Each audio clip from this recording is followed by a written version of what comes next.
It's Wednesday. It's time to rewind. We are on episode 4 of Limitless, the TV show. Unfortunately, Brandon can't make it. We're living the poor life. He's got car issues. It happens. But if you would like to support the channel, what you can do is click the link in the description and go to the Etsy store where you can pick yourself up a copy of Everlasting Survivors Volume 1 all day long. This is the Jeff Hicks cover. There were only ever 100 of these printed. This is the Nick Crook cover. There were only ever 50 of these printed.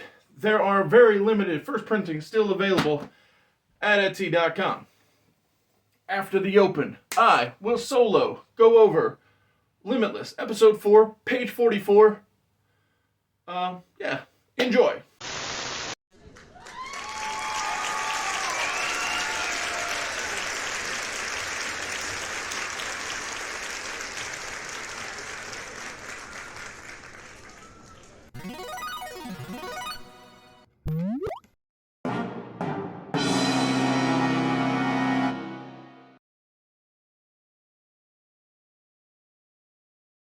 As this episode begins, Brian is still hurting from having to break Shauna's heart.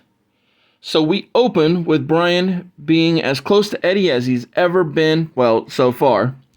Because, as Brian says, he's not Saint Brian. When NZT turns a meaningless one-night stand into an algorithm, it is utterly, meaningless. So Brian is, for the first time, being very Eddie and using his NZT brain to, get laid. A lot of witty writing here.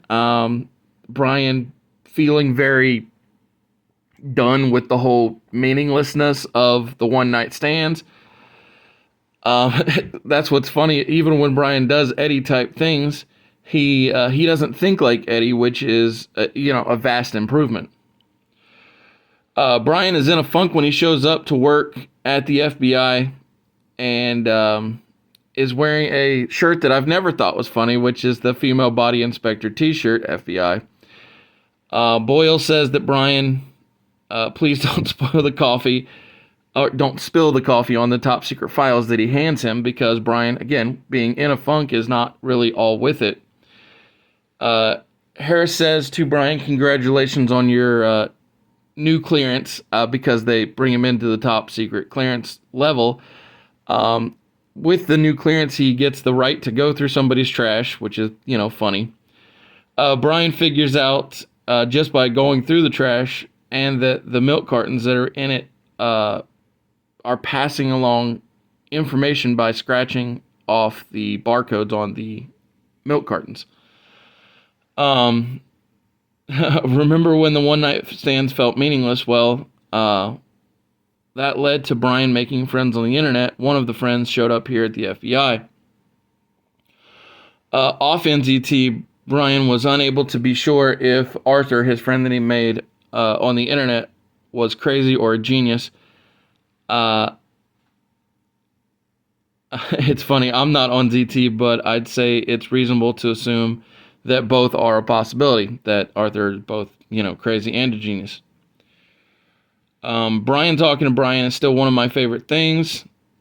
Ike wakes up Brian, and Brian asks a very good question, which is, how do Mike and Ike determine which one wakes him up for the day? And he asks if they play rock, paper, scissors. Brian's new friend Arthur is suspected of murdering his former partner Paul. They founded a company together. It kind of feels like Steve Jobs and Steve Wozniak, this relationship that they have.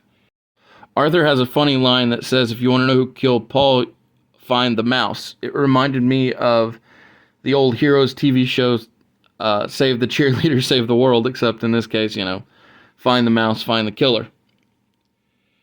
Arthur, he did research on how to naturally extend the life expectancy, and he did research on this mouse.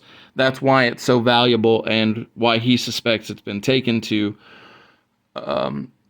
get him blamed for the murder of his ex-partner.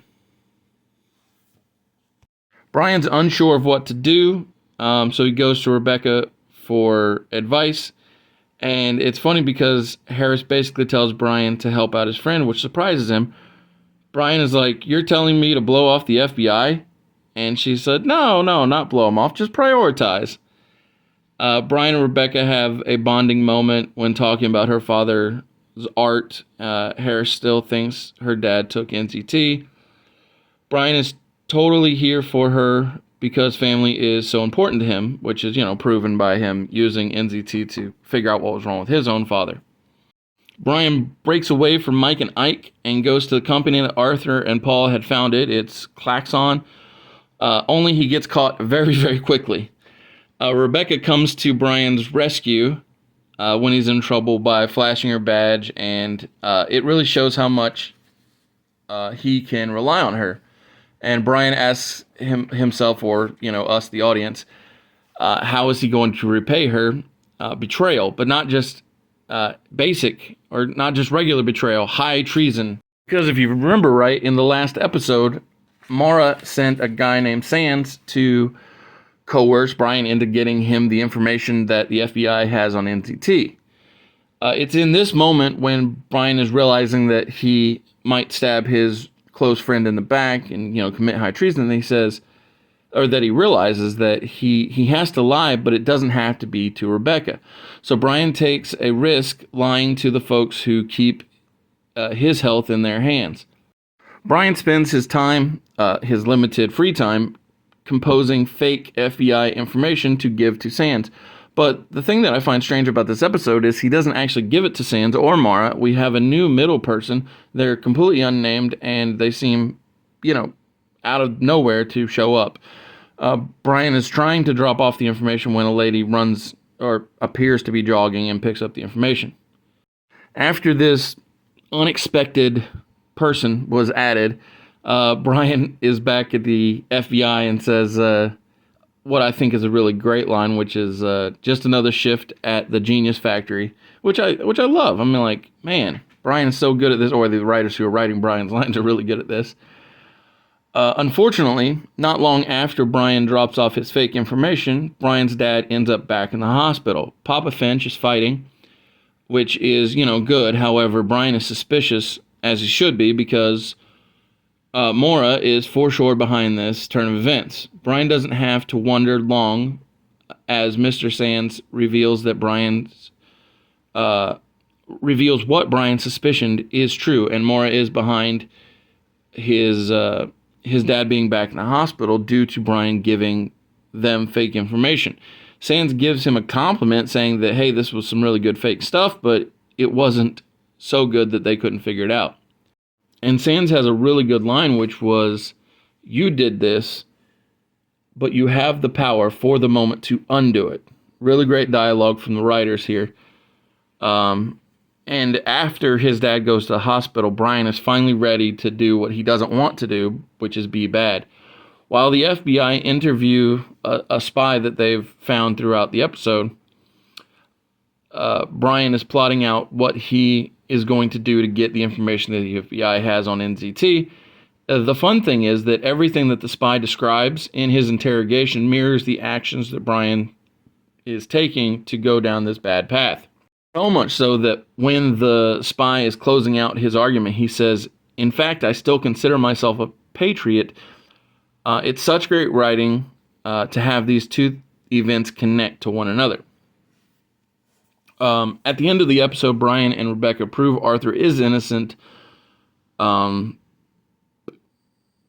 it's funny that it doubles back to the beginning because they prove his innocence by going through a guy's trash, just like how they started.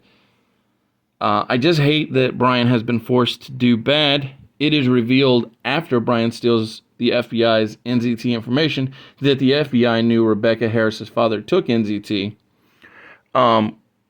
which kind of makes it seem as though Brian might be able to trust Harris more than he can the rest of the team. Overall, I give this episode a 4 out of 5, the lowest of the episodes so far, but still a very, very good rating because I just don't like that Brian had to go down the dark path, but I understand the choices that they made. Thank you for tuning in to this week's Wednesday Rewind. Be sure to tune in this Friday for the AEW Pop-In, and then Monday for Monday Movie Mayhem, and come back next week for the Wednesday Rewind. Thank you. Later.